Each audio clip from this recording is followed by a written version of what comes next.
walking down the righteous path, believing in the light.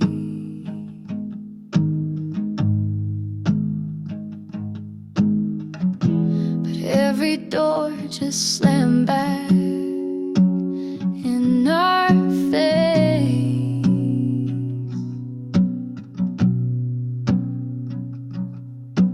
Kindness turned to bitterness in this unforgiving place. Tell me why good people become monsters in the end, when the world keeps taking pieces till there's nothing left to mend. Every scar becomes armor, every wound becomes a weapon. Tell me why good people become monsters. Tell me why.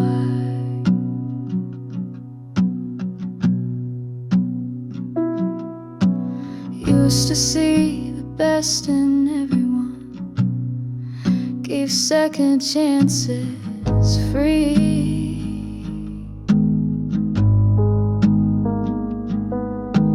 Now I'm counting every betrayal, every false apology.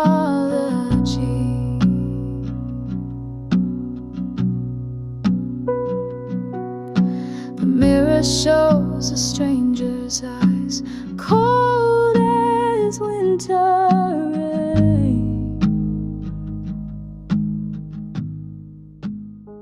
Have you ever paused to think about how close you are to the edge of your own moral precipice? You know the boundary that divides the well-meaning citizen from the twisted monster hiding in society's shadows. You're seated at your workstation, the routine of everyday life humming in the background, and suddenly you discover yourself in circumstances where decency's rules no longer exist. Would you remain the virtuous person you think yourself to be? Or would you tumble into that void, scratching and gnashing as you descended? Maybe monsters aren't born evil. Maybe they're just broken saints who got tired of being angels.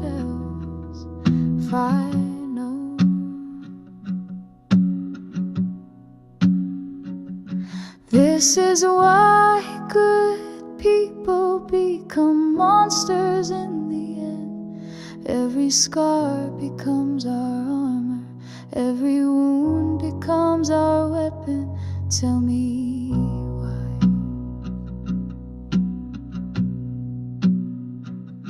Tell me why.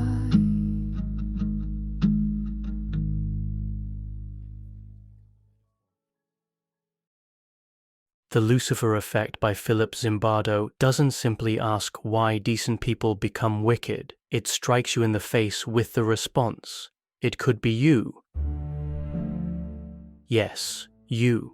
But before you shrink back in terror, let me lead you through this dark, twisted maze of human psychology, shattering your self-image. Let's start things off with a not-so-gentle prod at your self-perception. You, dear reader, prefer to consider yourself as a decent person. Maybe you give back wallets you discover on the pavement, or perhaps you help out at the neighborhood animal shelter on weekends. But let's be ruthlessly honest for a second. Have you ever grabbed something that wasn't yours, simply because you knew you wouldn't be discovered? A pen from work, a neighbor's internet connection. There's a purpose I'm asking. Zimbardo, in his methodical yet disturbingly familiar writing, makes it perfectly clear that wickedness isn't some far-off abstract concept. No, it's a dangerous slope that begins with minor, seemingly harmless violations. These tiny transgressions create neural pathways in your brain, making the next violation easier than the next, until suddenly you're standing at the bottom of a moral canyon wondering how you got there. Consider the psychological phenomenon known as moral licensing. Once you've performed a good deed, your brain gives you permission to act less ethically afterward. That donation to charity last month, it might be subconsciously justifying your decision to cheat on your taxes this year. The human mind possesses an incredible capacity for self-deception, creating elaborate justifications for behaviors that would horrify your former self. Think about the times you've bent the truth to avoid uncomfortable consequences. Perhaps you called in sick when you simply wanted a mental health day, or claimed traffic was the reason for your tardiness when you actually overslept. These seem like harmless white lies, but they represent something far more sinister: your willingness to compromise your integrity when it serves your immediate interests. Well, I'm walking down this heavy hard highway, walking down this heavy hard highway. Got my troubles packed up in my suitcase, and they're getting heavier every day.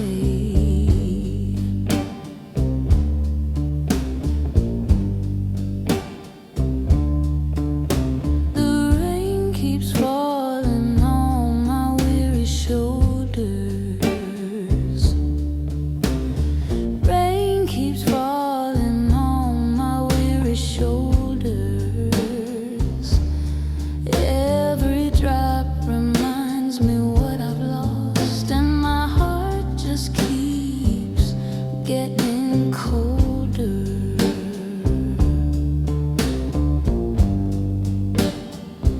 But I keep on walking, yes, I keep on walking. Though my feet are tired and my soul is aching, got to find my way back to the light. Got to keep my broken heart from breaking.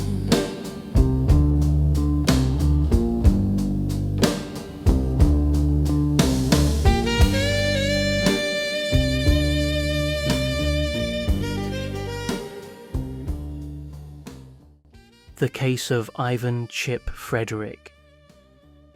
Imagine the situation of Ivan Chip Frederick, a name you probably don't recognize, but a tale you must hear. Frederick was an all-American kid, the type who enjoyed baseball and mum's apple pie. He grew up in a small town where everyone knew everyone, where handshakes meant something, and where moral character was measured by your actions, not your words. His high school teachers would have described him as reliable, perhaps not the brightest student, but certainly one who could be trusted. But then he ended up at Abu Ghraib, that notorious prison in Iraq where unthinkable horrors were committed on prisoners. Here's the revelation. Before his assignment, Frederick was as ordinary as they get. He wasn't a monster from birth, he was a man with reasonable intelligence, a sound mental condition, and patriotism for his nation. He had dreams of returning home, maybe starting a family, living the American dream that has been sold to him since childhood. But Abu Ghraib, that location twisted him into something disgusting. The photographs that emerged from that prison showed Frederick participating in acts that defied human decency. Prisoners were forced into degrading positions, subjected to psychological torture, and treated as less than human.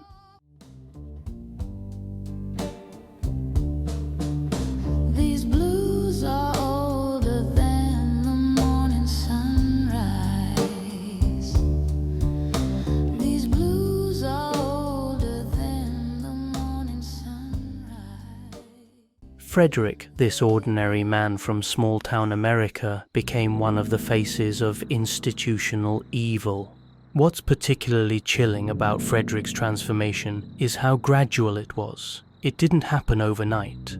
First, there were small compromises, looking the other way when a fellow guard was unnecessarily rough. Then came passive participation, being present during questionable interrogations without intervening. Finally, active participation, taking those infamous photographs, inflicting the very abuse he once would have found repugnant. The military investigators who studied Frederick's case were baffled. His psychological evaluations showed no predisposition toward violence or cruelty. His family and friends testified to his good character, yet the evidence was undeniable. This good man had done evil things, and if you believe you're any different, you're about to get a harsh reality check.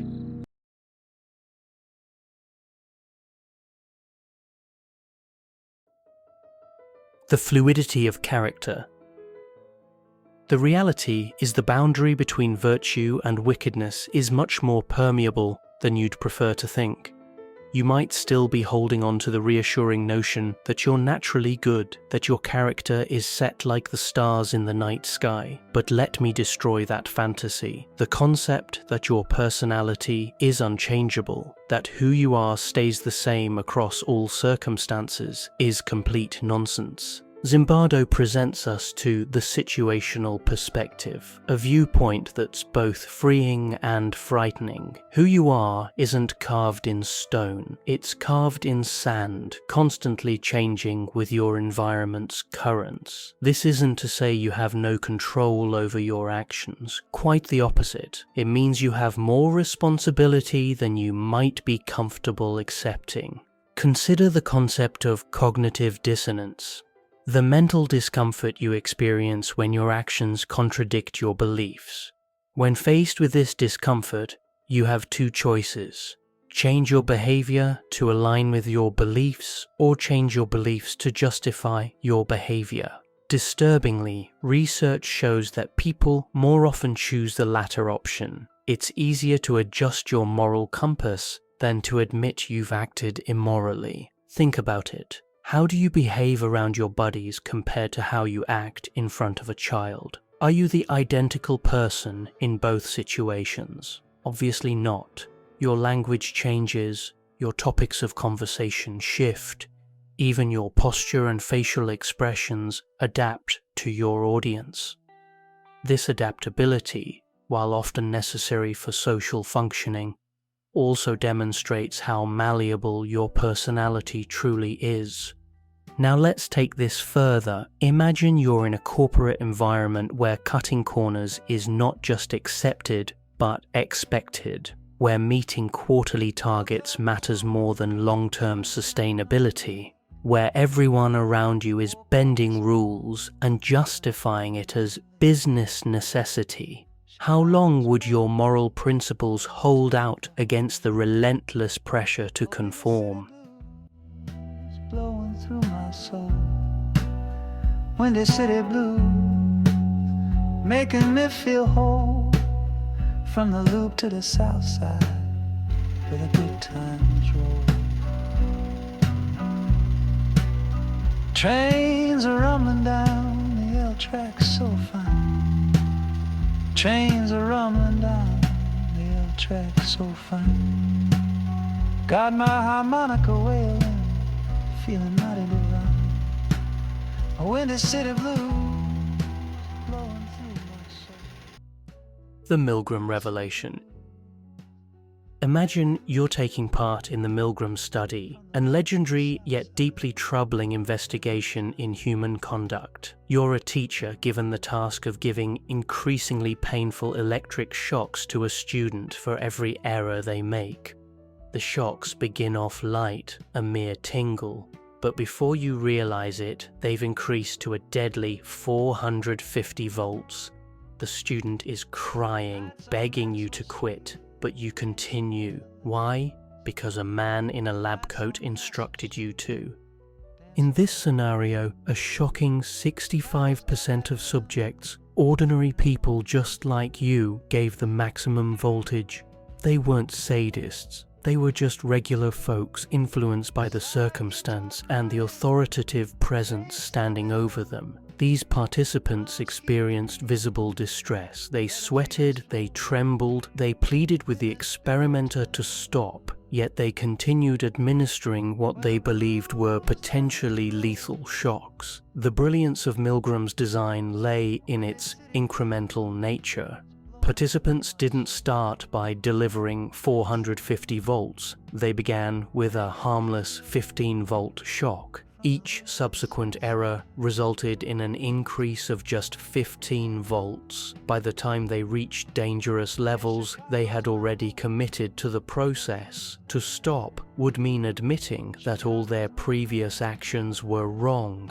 This gradual escalation mirrors how ordinary people become complicit in extraordinary evil. Genocide doesn't begin with mass murder, it starts with social exclusion. Corporate fraud doesn't begin with stealing millions. It starts with fudging a few numbers. Sexual abuse doesn't begin with violent assault. It starts with inappropriate comments or unwanted touches. What Zimbardo is showing us in clear terms is that the correct, or rather incorrect, situations can transform any one of you into a tool of brutality. The factors that influence Milgram's subjects are present in your daily life. Authority figures giving you directions, social pressure to conform, gradual escalation of commitments, and the diffusion of responsibility. The Stanford prison experiment unleashed. If you're still following me, let's get even more disturbing, shall we?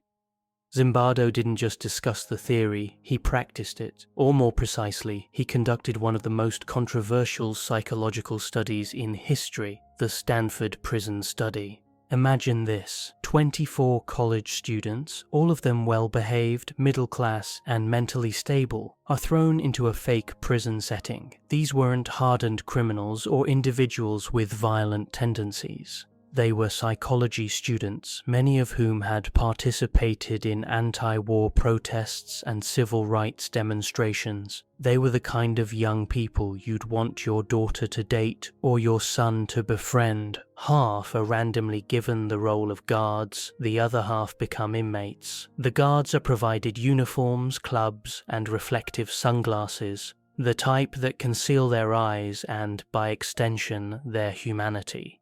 The inmates, they're stripped, cleaned, and assigned numbers instead of names. Their individuality is systematically erased, replaced by a dehumanizing identification system. The physical environment played a crucial role in this transformation. The basement of Stanford's psychology building was converted into a mock prison complete with cells, a solitary confinement area, and a yard for exercise. The guards were given minimal training, essentially told to maintain order and prevent escapes. No specific instructions were given about how to treat the prisoners, yet within hours a sadistic hierarchy emerged. It doesn't take much time for this psychological performance to develop into a complete nightmare.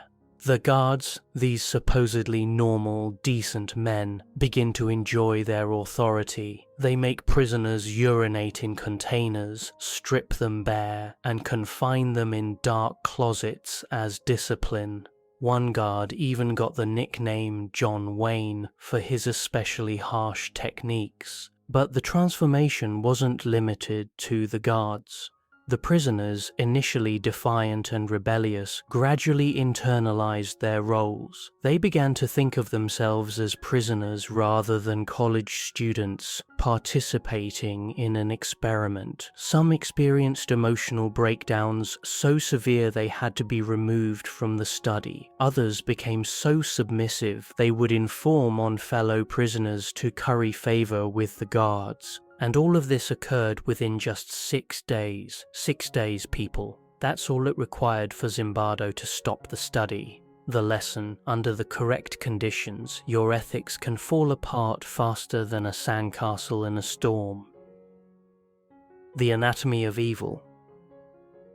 You prefer to believe that in the identical situation you'd behave differently, but the reality is you don't actually know, do you? So what is it that changes the balance? Why do people like Frederick or the Stanford guards fall into insanity while others remain sane? Zimbardo identifies one especially nasty component in the formula for wickedness: obedience to authority. Whether it's a person, an organization, or a system of rules, authority can force even the most moral among you to perform horrible acts. This obedience isn't born from fear alone. It's reinforced by a complex web of social and psychological factors. First, there's the principle of commitment and consistency. Once you've agreed to participate in a system, whether it's a job, an organization, or even an experiment, you feel psychologically bound to see it through. Breaking that commitment requires admitting you made a mistake, something human pride resists fiercely. Second, there's the gradual escalation we've discussed. Authority figures rarely ask you to jump immediately to the worst behavior. Instead, they lead you down a path of increasing compromise, each step seeming only marginally worse than the last. By the time you realize how far you've traveled, the journey back seems impossibly long. Third, there's the diffusion of responsibility. When authority figures take responsibility for the consequences of your actions, it becomes easier to act against your moral instincts. You're just following orders, after all. You're not the one making the decisions. This psychological distance from accountability creates a buffer between your actions and your conscience. Let's look at Milgram's study for a moment. The subjects weren't naturally wicked, they were simply obeying orders, thinking they were helping the greater good. The experimenters' calm, scientific demeanor suggested legitimacy. The university setting implied institutional approval. The promise that the experimenter would take responsibility removed personal culpability. All these factors combined to create a perfect storm of compliance. The Jonestown parallel. This obedience to authority didn't begin with the Milgram study, and it certainly didn't finish there. Look no further than the Jonestown tragedy for evidence. Jim Jones, a compelling leader who originally stood for perfect ideals, slowly became a dictator. He began his ministry preaching racial integration and social justice, attracting followers who genuinely wanted to make the world a better place. His followers, they didn't see it happening. They believed him, obeyed him, even when he gave them cups of cyanide-mixed Kool-Aid. More than 900 people perished that day, not because they were wicked, but because they were compliant. They had invested so much of their lives, their identities, their hope in Jones and his vision that abandoning him would have meant abandoning themselves. The Jonestown tragedy illustrates how charismatic authority can exploit human psychology. Jones understood that people crave belonging, purpose, and meaning. He provided all three, creating a community where his followers felt valued and important. In return, he demanded increasingly total obedience. Small requests grew into larger ones until his followers found themselves isolated from the outside world, financially dependent on the community, and psychologically dependent on Jones himself. The final tragedy wasn't sudden, it was rehearsed. Jones conducted practice suicide drills, testing his followers' loyalty and gradually desensitizing them to the idea of collective death. When the final moment came, many participants went willingly, having been conditioned through months of psychological manipulation to view death as liberation rather than destruction. So here's a question for you. How many times have you followed an order not because it was the correct thing to do, but because it was the simple thing to do? How frequently do you challenge the authorities in your life? Or do you just think that they must know better, that they must be correct? Maybe it's time to begin asking those difficult questions before you find yourself knee-deep in moral swamp. The vanishing of personal accountability. But it doesn't end with authority, does it? Oh no, the fall into wickedness has yet another sneaky partner, the disappearance of personal accountability. Imagine this situation.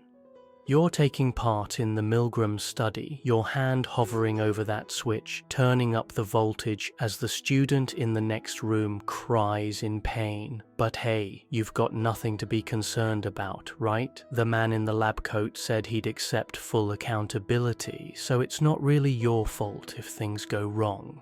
This idea, known as de-individuation, is one hell of a dangerous slope. It's the reason why people in crowds wear masks, why soldiers put on uniforms, and why online bullies hide behind fake usernames. Once you feel like your behavior can't be linked back to you, it's surprisingly simple to throw off the chains of morality. De-individuation operates on multiple levels. At its most basic, it involves the loss of individual identity within a group. When you're wearing a uniform, following orders, or participating in crowd behavior, your sense of personal responsibility diminishes. You become part of something larger, and that larger entity bears the moral burden of your actions. Social media has created new opportunities for de-individuation. Behind screen names and avatars, people say things they would never say face to face. The psychological distance created by technology allows cruelty to flourish. Cyberbullying, online harassment, and digital mob justice all stem from this same psychological principle. When you can't be easily identified or held accountable, moral constraints weaken. Zimbardo performed a disturbing field study to prove this point. He left an abandoned vehicle in the Bronx, an area full of anonymity. Within hours, it was completely destroyed, vandalized, ruined. But in Palo Alto, a more close community where people were likely to be identified, that same vehicle sat undamaged, as though protected. The difference wasn't economic or cultural, it was psychological. In the Bronx, surrounded by strangers, individuals felt free to act destructively without fear of recognition or consequences. In Palo Alto, where neighbors knew each other, the social bonds and potential for identification preserved the car from harm. This principle extends far beyond simple vandalism. Corporate whistleblowing is rare, partially because employees know their identities will be revealed, making them targets for retaliation. Conversely, corporate malfeasance is common partially because executives can hide behind complex organizational structures that diffuse responsibility. When everyone is responsible, no one is responsible. It's a clear reminder, when the cover of anonymity falls, when accountability is shifted or spread, evil discovers rich soil to flourish. How many of you out there, safe behind your monitors, have done or said something you'd never attempt in the open? It's simple to hide, simple to become someone else when nobody's looking. But is that someone a person you'd want to encounter in the reflection? The dehumanization machine. And then there's the dehumanization element, the final blow to empathy. How do you get someone to perform horrors against their fellow human beings? Simple. You persuade them that those others aren't actually human at all. It's a psychological trick that has explained some of the most terrible horrors in history. Dehumanization doesn't happen overnight. It's a gradual process that begins with subtle distinctions and escalates to complete moral exclusion. The process typically follows a predictable pattern. First, the target group is portrayed as different, then as inferior, then as threatening, and finally as subhuman. Language plays a crucial role in this process. During the Rwandan genocide, Tutsis were referred to as cockroaches by Hutu radio stations. Nazi propaganda consistently portrayed Jews as rats, parasites or diseases infecting the German body politic. These weren't random insults.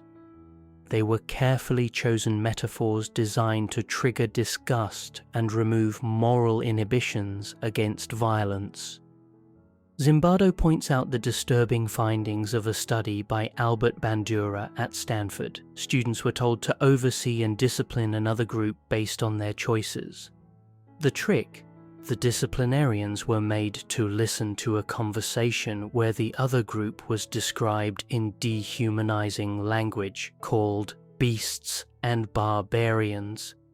Not surprisingly, the punishments given to this dehumanized group were much more severe than those administered to another group described as smart and caring. This is the same sick reasoning that powered the rape of Nanking, where Japanese soldiers, seeing Chinese civilians as less than human, released unbelievable cruelty. The process of dehumanization was systematic and deliberate. Japanese military training emphasized the superiority of Japanese culture and the inferiority of Chinese civilization. Chinese people were portrayed as obstacles to Japanese destiny rather than as fellow human beings deserving of moral consideration. The dehumanization wasn't limited to racial characteristics. It extended to cultural practices, religious beliefs, and social customs. Chinese ways of life were portrayed as backward, primitive, and threatening to civilized order. This systematic erasure of Chinese humanity made the subsequent atrocities psychologically possible for ordinary Japanese soldiers.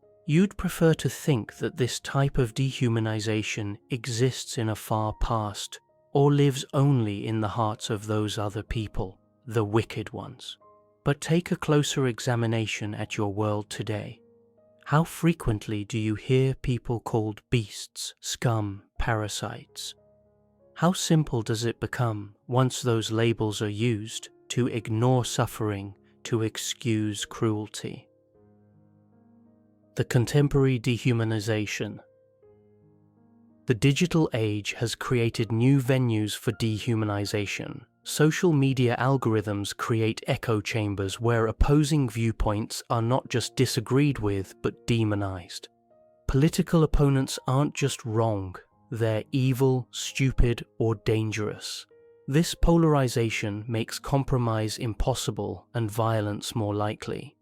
Consider how different groups are discussed in contemporary media and conversation. Immigrants become invaders or floods. The homeless become problems to be cleaned up. Drug users become junkies, whose deaths are acceptable casualties in a war on drugs. Each of these linguistic choices makes it easier to implement policies that cause suffering while maintaining moral distance from the consequences.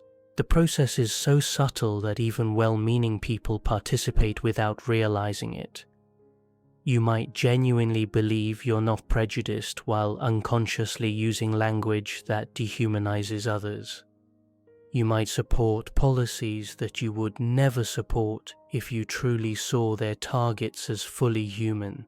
And here's the horrible truth. The instant you quit seeing someone as completely human is the instant you open the entrance to your own dark side. Dehumanization isn't just about how you see others, it's about how you see yourself. When you reduce others to less than human, you reduce your own humanity in the process. The language of evil. But wait, it gets more terrible. Words, as they say, can be tools, and when used with enough skill, they can hide even the most terrible of acts. Enter euphemistic language, the smooth, sanitized vocabulary that changes torture into enhanced interrogation, and genocide into ethnic cleansing. It's the linguistic version of hiding blood under the carpet. Euphemistic language serves multiple psychological functions. First, it creates emotional distance between speakers and the reality of their actions. Collateral damage sounds much more acceptable than dead children.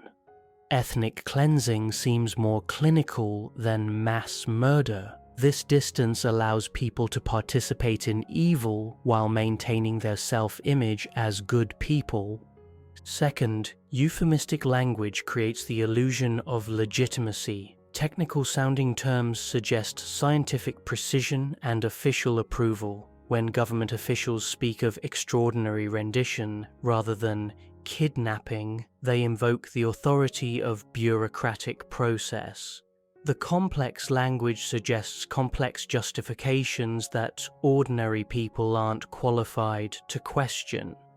Third, euphemistic language exploits human psychology's tendency to focus on words rather than meanings. People become comfortable with familiar terms, even when those terms describe horrific realities. Pacification becomes an acceptable military objective, even when it means destroying entire villages. Population transfer becomes a reasonable policy solution, even when it means forcing millions from their homes. Zimbardo explores how this euphemistic language and strong ideologies give cover stories for wicked actions, allowing the perpetrators to rest peacefully at night. Take the Milgram study once more. The subjects were told they were helping science, helping to enhance memory, when in reality they were causing what they thought to be actual pain on another human being. The cover story: they were doing something good, something required. Fast forward to more recent times and you see the same strategy at work. The US invasion of Iraq and the following torture at Abu Ghraib weren't shown as horrors. They were presented as crucial actions in the war on terror, necessary evils to defend national security. Soldiers working under this ideological cover thought they were the good guys even as they performed acts that the world would later criticize. The corporate machine. This euphemistic machinery operates with particular efficiency in corporate environments. Companies don't fire employees, they right-size or implement workforce optimization. They don't pollute the environment, they create externalities or engage in environmental impact. They don't exploit workers, they maximize human capital efficiency. These linguistic games aren't just public relations, they shape how employees think about their work. It's easier to implement layoffs when you're optimizing human resources rather than destroying families. It's easier to dump toxic waste when you're managing environmental externalities rather than poisoning communities. The language creates psychological permission for actions that would otherwise trigger moral resistance. Consider the 2008 financial crisis. Bank executives didn't create fraudulent mortgages, they engaged in innovative financial products. They didn't prey on vulnerable borrowers, they expanded home ownership opportunities. They didn't crash the global economy, they experienced market corrections and liquidity events. This language allowed thousands of people to participate in a system they knew was harmful, while maintaining their self-respect. It's a dark reminder: when the story is twisted, when the language is softened, the wickedness that follows can be explained, justified, even praised. So the next time you hear someone changing words to make something horrible sound good, ask yourself what's actually happening beneath that polished language. The path to resistance. But let's not get stuck in hopelessness just yet. If Zimbardo's journey into the dark areas of the human mind shows us anything, it's that you still have a decision. You might be walking a tightrope over the pit, but that doesn't mean you have to drop. The ability for wickedness may be within you, but so is the ability for heroism. What does it require to fight the attraction of darkness, to remain strong against the wave of situational forces dragging you toward the monstrous? The answer is in personal responsibility. It's about taking ownership of your choices even when the situation makes it simple to hide behind anonymity or authority. This resistance begins with self-awareness. You must acknowledge your own capacity for evil, not as a reason for despair, but as a foundation for vigilance. When you understand how ordinary people become monsters, you can recognize the warning signs in your own life. When you feel the pull of authority, the comfort of anonymity, or the temptation to see others as less than human, you can pause and choose differently. Remember the Milgram study. Some subjects, despite the pressure, refused to go on, choosing instead to leave. They didn't do it because they were stronger or better. They did it because they decided to accept responsibility for their behavior, even when no one else would. These resistors shared certain characteristics. They questioned authority, they empathized with the victim, and they were willing to accept social disapproval rather than violate their moral principles. It's a reminder that the strength to fight isn't something you're born with. It's something you decide moment by moment, situation by situation. But here's the problem. You have to be alert. You have to be ready to stand up even when it's uncomfortable, even when everyone else is sitting down. And that, my friends, is what divides the potential hero from the potential monster. Questioning authority. So how do you fight the influence of authority when it's taking you down a dark road? The answer might sound easy, but in reality it's anything but. You need to challenge authority. That's right, my friends. Challenge everything. Just because someone wears a uniform, has a title, or talks with confidence doesn't mean they're perfect. Questioning authority doesn't mean rejecting all social structure or becoming a nihilistic rebel. It means developing critical thinking skills that allow you to evaluate commands and requests based on their moral merit rather than their source. It means understanding that legitimate authority is earned through competence, integrity, and service to others, not simply claimed through position or power. Zimbardo's work demonstrates time and time again that authority figures, when uncontrolled, can lead good people into doing very terrible things. It's simple to fall into the trap of believing that those in control must know what's best, that they must have your best interests at heart. But history is filled with the destruction left behind by those who obeyed orders without question. From the sad obedience seen in the Milgram study to the blind following that caused the Jonestown tragedy, the lesson is obvious. Authority, when left uncontrolled, can be a dangerous leader. But you're not helpless in the face of authority. You have a voice, you have the strength to say no, to walk away to fight. Sometimes that's all it requires to avoid falling over that moral edge. Effective resistance to corrupt authority requires preparation. You must decide in advance what principles you won't compromise, what lines you won't cross, what prices you won't pay for acceptance or advancement. When the moment of testing comes, and it will come, you won't have time for extended moral deliberation. Your principles must be so deeply ingrained that they guide your actions automatically. So the next time someone tells you to do something that doesn't feel right with your conscience, take a step back, think for yourself, and ask the tough questions. It could be the difference between being a follower and being a hero. The nature of heroism. Let's discuss heroes, shall we? Because in the middle of all this discussion of wickedness, there's another side to the tale. Those who decide to act with bravery when everyone else is frozen by fear or compliance. Zimbardo doesn't just leave us in the depths of despair. He provides us a way out, a road to goodness, and it begins with action. What divides a hero from everyone else? It's not superhuman power or unbreakable confidence. It's the readiness to act while others watch. Heroism, contrary to popular mythology, isn't about extraordinary people doing extraordinary things. It's about ordinary people choosing to do the right thing when it matters most.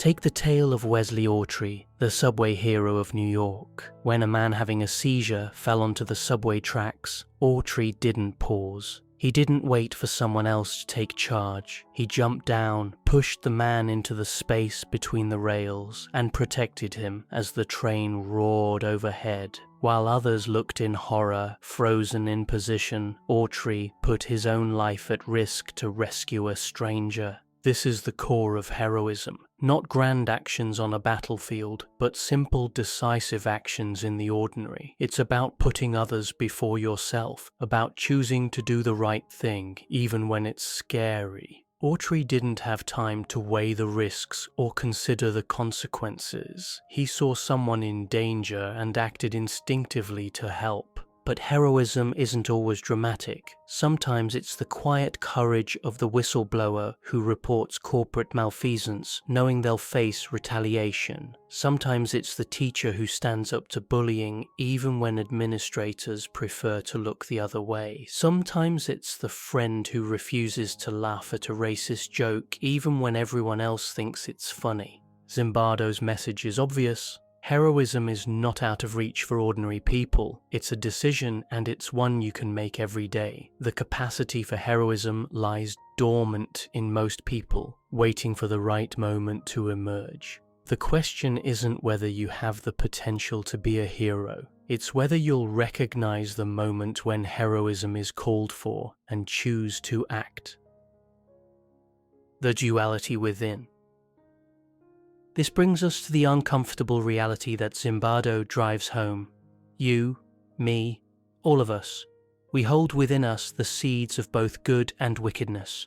We are walking contradictions, able to rise to acts of heroism and fall to depths of cruelty. The decision between these two extremes isn't something that occurs once. It's a constant fight, a daily struggle. One moment you might be the hero. The next, under the right situations, you could be the villain. This isn't moral relativism or an excuse for bad behavior. It's a recognition of human complexity that should inspire both humility and vigilance. Understanding your capacity for evil doesn't make you evil. It makes you more capable of choosing good. The key is awareness. Zimbardo asks us to acknowledge this duality within ourselves, to realize that the potential for wickedness isn't just out there in some far land or within some monstrous other. It's inside each of us. This is not a call to despair, but rather a call to watchfulness. By understanding this duality, by accepting that you have the ability for both good and wickedness, you become more prepared to guide your actions, to make decisions that match with your better nature. This awareness doesn't just make you a better person, it makes you a more aware one, ready to act with purpose, rather than being carried along by situational forces. It's not about being afraid of what you could become. It's about deciding every day who you want to be. This decision isn't made once and forgotten. It must be renewed constantly, in small moments and large ones, in private thoughts and public actions. The practical reality of moral choice. As we move toward the end of this exploration, it's important to understand that the boundary between good and wickedness isn't just a philosophical idea, it's a practical, everyday truth. Zimbardo's work is a harsh reminder that this boundary can move, can become unclear, depending on the decisions we make and the situations we find ourselves in. Every day presents you with choices that test your moral character. Some are obvious, the opportunity to cheat, steal, or harm others, but most are subtle. The choice to speak up or remain silent, to include or exclude, to give someone the benefit of the doubt or assume the worst. These small choices accumulate over time, shaping your character and determining the kind of person you become. But here's the important point. Knowing this, understanding this, means you have a strength that many do not. You're not just another face in the crowd, blindly obeying orders or giving in to the pressures of your environment. You are aware, conscious of the factors that can take you down a dark road, and with that awareness comes responsibility. You have the strength to fight, to act, to be a hero in your own tale, and that's not just a high ideal, it's a requirement in a world where the boundaries of morality are constantly being challenged, where authority figures and social pressures can push you toward wickedness. Being aware of these forces gives you the tools to push back. The challenge is maintaining this awareness in the face of daily pressures and temptations. It's easy to become complacent, to assume that your good intentions will automatically translate into good actions. But intention alone isn't enough. You need vigilance, practice, and the courage to act on your principles even when it's difficult. The choice before you. So where do you stand? Are you ready to pick the light when darkness approaches? Are you prepared to be the one who acts when others hesitate? Because in the end, it's not just about avoiding wickedness, it's about actively picking good. This choice manifests differently for everyone. For some, it might mean standing up to a bully or reporting unethical behavior at work. For others, it might mean volunteering in their community or simply treating everyone they meet with dignity and respect. The specific actions matter less than the underlying commitment to choose good over evil, courage over cowardice, compassion over indifference. The choice to be good isn't always rewarded. Heroes often face criticism, retaliation, or simple indifference from those they try to help.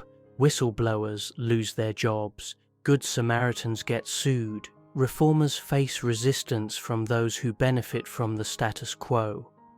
Choosing good sometimes means accepting personal costs that choosing evil would avoid.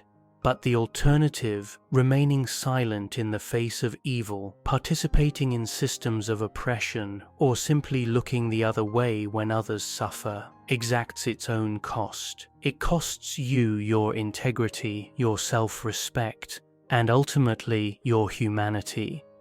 The price of being good may be high, but the price of being evil is higher. The continuous battle. So let's bring it all together.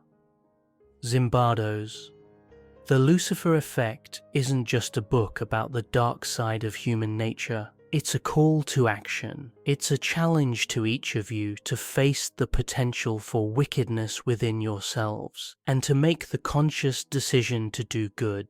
The situations you find yourself in will challenge you, will push you toward that boundary where good and wickedness become unclear, but it's in those moments of